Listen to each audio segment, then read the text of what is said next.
अगर मैं आपसे कहूं कि भारत और यूएई के डील से क्यों डरा पाक, अरे भाई साहब, क्योंकि अभी जो भारत और यूएई के बीच डील हो चुकी है ना, उस डील को लेकर आपका पाकिस्तान माथा पकड़ चुका है।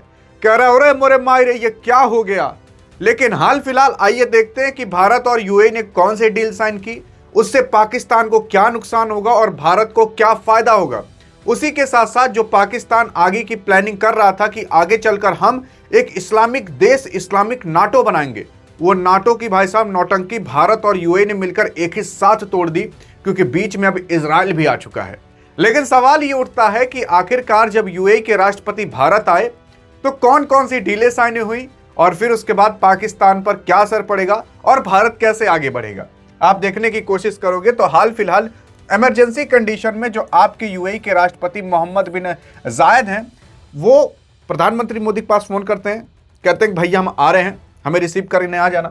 आपके प्रधानमंत्री तुरंत ही सारा प्रोटोकॉल छोड़कर और तोड़कर आते हैं, मोहम्मद बिन जायद से मिलते हैं और मिलने के बाद गले उले मिलाते हैं। प्रोटोकॉल जो भी नियम कानून था सब तोड़ दिए थे। उसके बाद ये अपने गाड़ी के अंदर बैठाते हैं, जैसे पुतिन ने बैठाया था ना और फिर मोदी ने पुतिन को बैठाया था, वैसे ही सेम यहाँ पर यूएई के राष्ट्रपति को आपके मोदी साहब बैठाते हैं। उसके बाद जाते हैं प्रधानमंत्री हाउस और अंदरवे जो साइन हो जाता है, दुनिया को पता ही नहीं चलता। और जब ऐसा होता है तो भाई साहब जो पाकिस्तान का डिप्टी पीएम है और वो क्या है, यहाँ पर लगाता है सऊदी अरब के पास फोन और फिर उसके बाद कहता है अरे मोरे मारे अब क्या करे यार, ये तो यूएई भारत के साथ जाकर मिल गया। और केवल यूएई के राष्ट्रपति नहीं आए थे, बल्कि यूएई की जो पूरी की पूरी कैबिनेट थी ना, वो आपके प्रधानमंत्री मोदी से मिलने आ गई थी।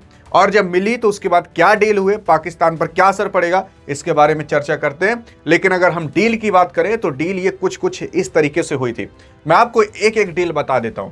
जैसे कि रक्षा और सुरक्षा को लेकर डील हो चुकी है। रक्षा और सुरक्षा में जैसे पहले भारत और यूएई की जो सेना थी वो अभ्यास करती थी आपस में, लेकिन अब केवल ये अभ्यास तक ही नहीं रह जाएगा, बल्कि ये चीजें और भी आगे तक जाएंगी।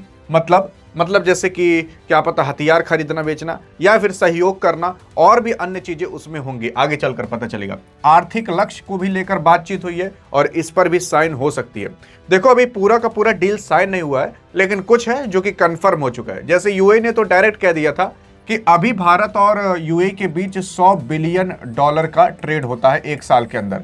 इसको 2032 तक ना 200 बिलियन तक करना, मतलब डबल कर देना है केवल 6 साल के अंदर। फिर उसके बाद एमएसएमई को लेकर बात हुई, एमएसएमई और भारत मार्ट को लेकर। फिर धोलेरा विशेष निवेश को लेकर, धोलेरा जो है वो आपका गुजरात के अंदर है, वहां पर विशेष निवेश करेगा।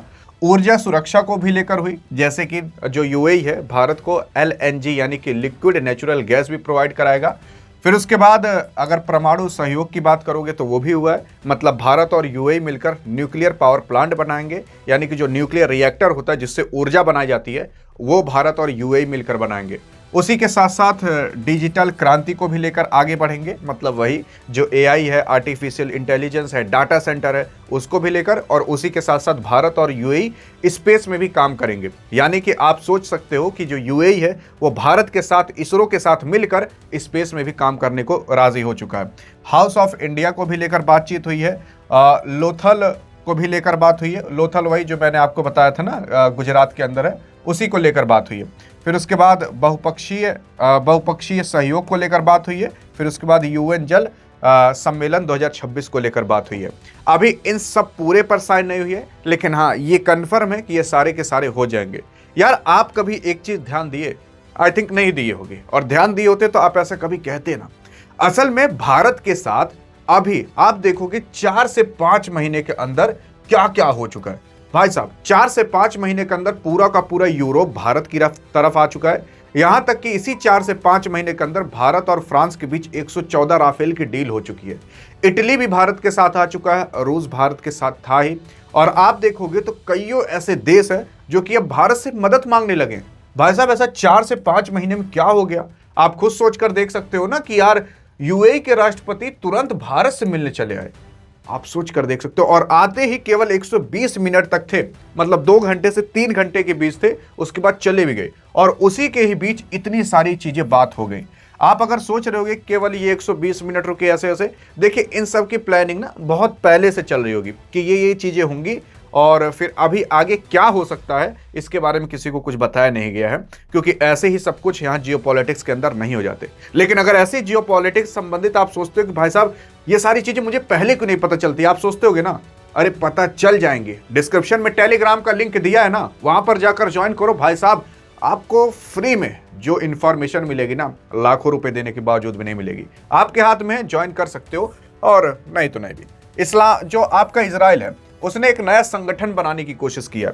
नया संगठन क्या, उसके बारे में चर्चा करेंगे। और आपके इजराइल ने ना अब यह भी कह दिया है कि भैया इस नए संगठन के अंदर ना इंडिया भी अब शामिल होगा और प्लस यूएई को भी शामिल कर सकता है आपका इजराइल। मतलब जो यूएई भारत के साथ आ गया, भारत की ओर पलटी मार दिया, इसी वजह से इजराइल ने कहा कि भारत समेत यूएई को भी इस संगठन में हम शामिल कर सकते हैं। यह संगठन है क्या? देखो, असल में मेडिटेरियन क्वाड नाम का ये संगठन है जो कि इजराइल बनाने की कोशिश कर रहा है। क्यों बनाने की कोशिश कर रहा है उसके बारे में भी चर्चा करेंगे। लेकिन अगर आप देखोगे तो ये जो पगला पाकिस्तानवा, सॉरी भिखारी पाकिस्तानवा है, ये पाकिस्तानवा कह रहा है कि हम सभी इस्लामिक कंट्री का मसीहा बनना चाहते हैं। मतलब भिखारी जाक मसीहा बनेगा, आप ऐसा सोच सकते हो। तो पाकिस्तानवा जाक सऊदी अरब से मिल गया और ये चोट्टा टर्की से मिल गया। यार टर्की को आप जानते नहीं होगा, ये इतना बेकार देश है ना, आप सोच नहीं सकते।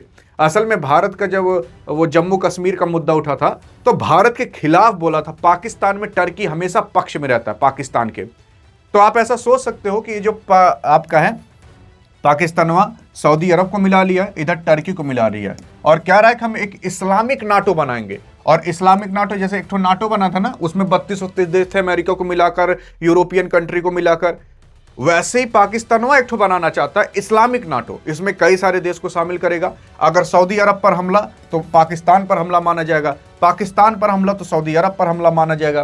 तो इस तरीके से ये भी एक नाटो बनाना चाहता है। लेकिन मैंने आपको पहले ही कहा था ना कि जो आपका इजराइल है उसने तोड़ दिया है, भारत ने मिलकर तोड़ दिया। अब आपको पता चलेगा, फिर कहोगे भाई साहब इतनी तगड़ी प्लानिंग थी। असल में देखने की कोशिश करोगे तो जो अभी इजराइल है वो साइप्रस को लेकर और ग्रीस को लेकर एक तो संगठन बना रहा था, जो मैंने अभी आपको थोड़ी देर पहले बताया है। अब इस संगठन का नाम मेडिटेरियन क्वाड है। इस संगठन के अंदर अभी तक केवल 2 देश थे, एक तो आपका ग्रीस और साइप्रस को शामिल किए थे इजराइल, मतलब टोटल 3 देश थे। लेकिन अब भारत और यूएई को भी शामिल कर सकता है। आप देखने की कोशिश करोगे तो पाकिस्तान और सऊदी अरब में कुछ डिफेंस डील हुई थी, लेकिन अब क्या है कि इसी इस्लामिक नाटो को तोड़ने के लिए आपका इजराइल कुछ ना कुछ करेगा। असल में देखो, यहां अगर इस एरिया के अंदर देखोगे जहां भारत, पाकिस्तान, ईरान, इजराइल है, यहां पर अगर इस्लामिक कंट्री में देखोगे तो आपका इजराइल जो है वो सब पर मतलब काबू पाना चाहता है। इजराइल से कोई लड़ नहीं सकता, इजराइल से केवल एक देश लड़ सकता है। अरे मतलब भारत और लड़ सकते हैं, लेकिन अगर इन सब में देखोगे जिसके पास न्यूक्लियर बम नहीं है, कोई नहीं लड़ सकता इजराइल से। इजराइल से केवल एक देश लड़ सकता है, वो है पाकिस्तान। आप कहोगे कि यार ये कौन सी पागलपंती वाली बात कर, पाकिस्तान कैसे लड़ लेगा?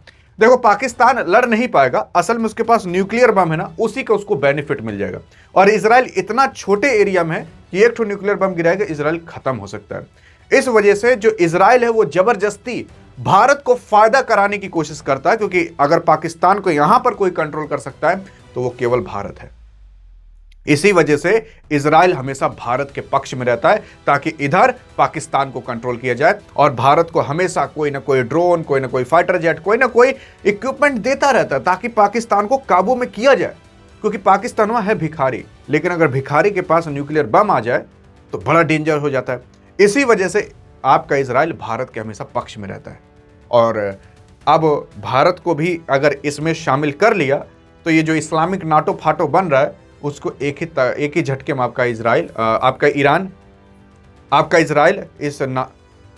इजराइल तोड़ सकता है। आई थिंक अब आपको ये पूरा का पूरा मुद्दा समझ में आ गया होगा और मैं आपको समझा पाऊंगा कि इस्लामिक नाटो क्या है और मेडिटेरियन जो क्वाड बनाया जा रहा है वो क्या है, और ये पूरा का पूरा सुरक्षा और उसी के साथ साथ क्या क्या डीलें हो सकती हैं और इससे पाकिस्तान को क्या नुकसान होगा और भारत का क्या फायदा होगा। भारत अगर उसमें शामिल हुआ तो भारत का फायदा होगा, भारत इधर भी एक ग्रुप में शामिल हो जाएगा, जिससे भारत का वर्चस्व मजबूत होगा और भारत की सिक्योरिटी मजबूत होगी, और पाकिस्तान का इससे जो अपना ग्रुप बना रहा है उसको घाटा होगा। आई थिंक समझ पाए होगे, समझ गए होगे तो बताइएगा जरूर। अधिक जानकारी चाहिए तो इस वीडियो में मिलते हैं, तब तक के लिए जय हिंद, जय भारत।